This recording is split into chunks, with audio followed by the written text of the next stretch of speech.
And it's I don't want to say it's weird, right? I think it's very I think it's normal for black people to just move their bodies, 100%. Right, and not know how or why or what trend or whatever. Like to watch someone in the fucking supermarket put their phone on the shelf where the Campbell soup is, hit record, and start hitting the trend. It's crazy, but it's like, yo, I feel like black people have to move their bodies. So it's like, yo, where do you feel dance is today? Like, where do you think it lives in the world?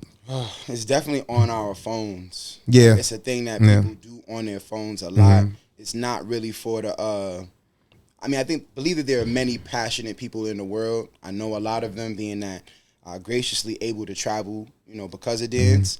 But a lot of it exists on the realm of these social media apps. And, back in the day, we didn't have any of that. Yeah. You was out there doing it because you loved it. And now they know if I put this phone down, use this trending song, do a little something can come out of it. Yeah. So I don't know if they're like purists that's just like, I don't need the accolades. I just want to dance. I just want to dance. Or just doing it because they want to come up. And people see that dance is an amazing kind of marketing, bro. Yeah. Even for like the spaces where, diversity, equality, and all of those things are like, which should be welcome, but like, Big Brother watching and trying to like ice everywhere. You know what I mean? Dance is one of those things that goes under the radar. That's great for all ages, and it welcomes everybody. Yeah.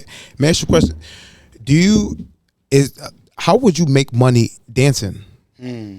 As a dancer, how would you make money? Because in my mind, I see cardboard, hat out, you know what I mean? As in like, yo, that's where the money go, and let me just get busy, right?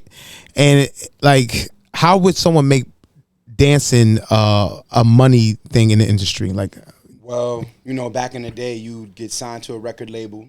Okay. There's a street team that's promoting you. There's the label that's putting out everything. All you had to do is be an artist. Okay. To be a dancer, you are the record label. You are the street team. You're the marketing. You're everything.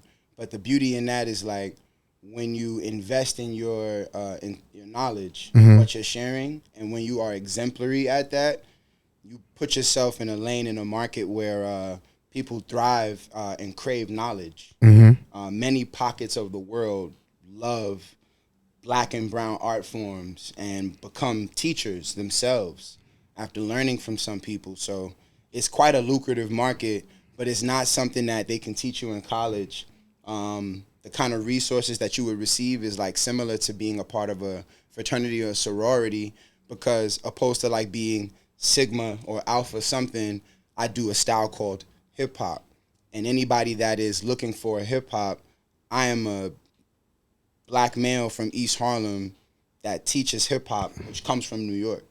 So I'm in a lane that's like, people want this. And it gets no better than being able to do it, being from New York and doing it, and or working with the people that are the pillars of hip hop, freestyle, which is Mop Top. Yeah, okay. These are guys that did the choreography for Michael Jackson's Remember the Time, but also in Mariah Carey's music video, Strictly Business with Halle Berry, Will Smith's So you work with Men them? in Black. Yeah, these are the brothers. They've danced with like Houdini. Their history is brolic. That's fire. Brolic. They the ones. That's fire. True and true. So what would you tell someone starting the industry? In that particular industry, do your homework, remain connected to culture, because the elders are still here and they are willing to light your flame. Yeah. Like nothing outs their flame, you know what I mean? But they're not doing that, and it takes nothing to be like, I see you. You know what I mean? But you got to be invested, be dedicated, and somebody that wants to preserve culture. Like for me, it's not something that I was like necessarily gunning for, but my work, like in Harlem, that my name just happened to like echo in spaces, and they're like, it would be great to bring him on board. And now I work beside as one of 6 directors for a 6-month street dance program at Perry Dance called Mop Top Universal. I ain't gonna lie. So that's my next question. So it's like, when you collab with people, right? How do you collab with people without compromising who you are, right? I remember us talking. It's like, yo, you went through a situation where like someone was trying to get you to compromise your style, whatever, and you wasn't with it. So it's like, how do you still create these alliances, right? And don't compromise who you are. I think it's important to be welcomed in the spaces first and foremost for being exactly Who you are. Oh shit! I can't wait to put that as an Instagram clip. Seriously, Sorry, I you apologize. gotta be welcome where your flame is being fueled, man, and not because you can fit into something. It's because you're outstanding. You're outstanding, and that's the first part. I think that when you coming up and you leveling up in spaces, you're liable to be places where somebody might ask you to be half of your whole, you know? But to stay 10 toes down until you can get into spaces where you can stand firm and be exactly who you want to be. Or advocate for that from day one.